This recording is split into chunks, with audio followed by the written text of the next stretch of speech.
Session number 16 is about pharmacotherapy of aspergillosis in poultry.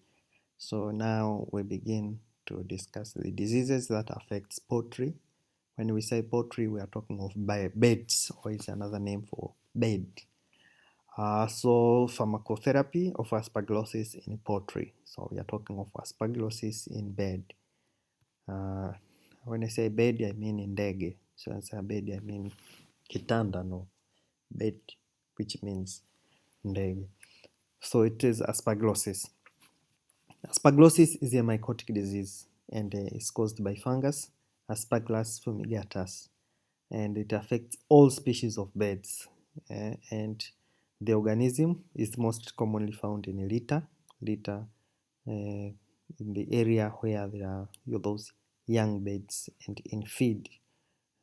So kwenye maeneo ambayo wanakaa wale ndege watoto, mazalia ya ndege, and in the feed also you can find this fungus, Aspergillus fumigatus, and the infection occur predominantly by inhalation. So the animal inhales this fungus, and the agent also penetrate eggs and affect embryos. So eggs can be affected by Aspergillus fumigatus. So eggs can get this fungus, and the embryo of the eggs can be affected. Signs and symptoms are acute aspergillosis occur in young birds.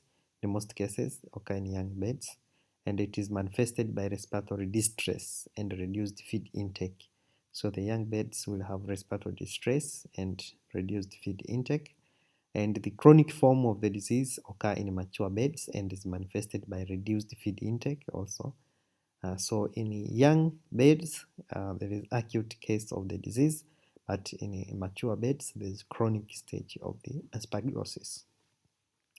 And the most clinical signs include dyspnea, difficulty in breathing, gasping, difficulty in obtaining air in such a way that you will see the birds are inhaling air while their mouth are open. That is gasping. Hypopnea, rapid breathing, cyanosis, their skin changes to be blue because of lack of oxygen in their blood. And also usually you will hear rales. Rales means the breathing with sound. So their breathing is associated with sound. So sound during breathing, that is rales. So these are the frequent common clinical signs. Other signs include diarrhea, anorexia, somnolence, progressive emaciation. This is loss of muscle mass or loss of weight.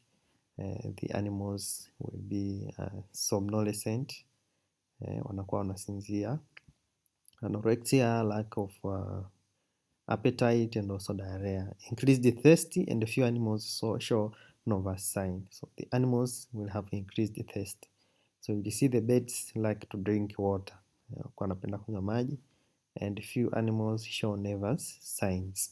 The pulmonary lesions are cream-colored plaques of few millimeters to several centimeters in diameter, which may occur in larynx, air sacs, liver, intestine, and occasionally the brain and the mediastinum canthus of the eye.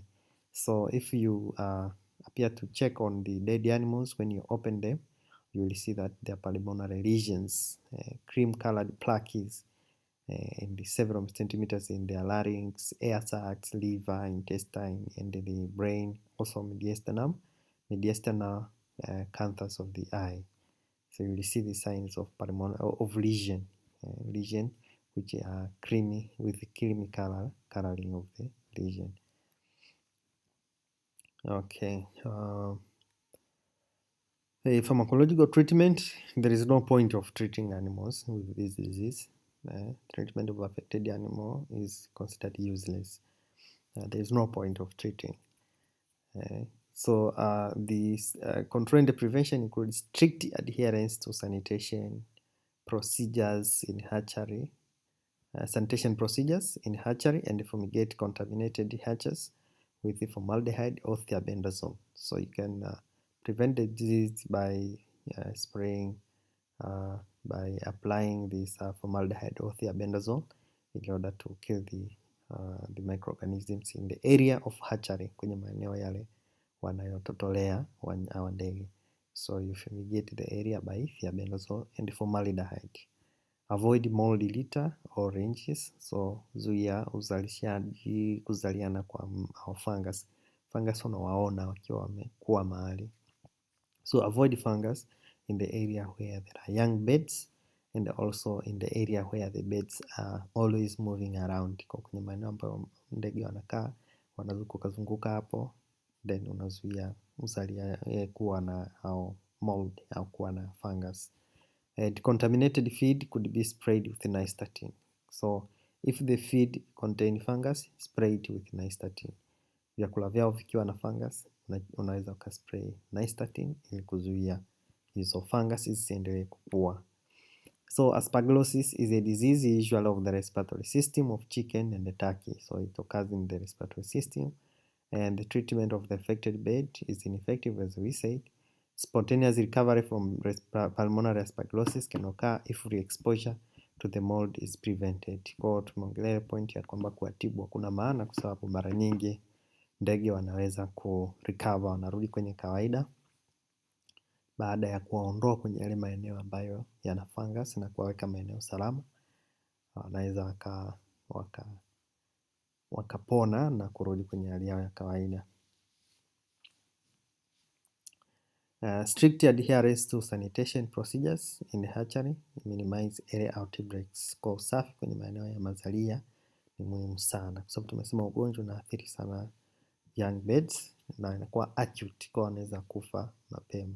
Lakini older au mature birds wanakuwa na chronic form of the disease, maana yake wanakuwa na ugonjwa kwa muda mrefu, kwa inakuwa either wakarecover wakaendelea kuwa na hiyo hali, then hivyo wakifa you just discard them, but there is no importance of treating them because you will be losing funds for nothing. They can recover to their original form.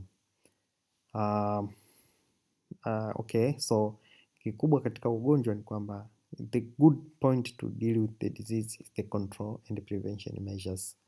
Pharmacological treatment, there's no point or there is no any benefit of treating the animal because it can either recover or it can lose life. So it's better to control it rather than treating the animals. But in case their feed is the source of infection, just spray nystatin to the food. Do these questions as a part of the exercise to know how you have understood the parts. That's it. Thank you.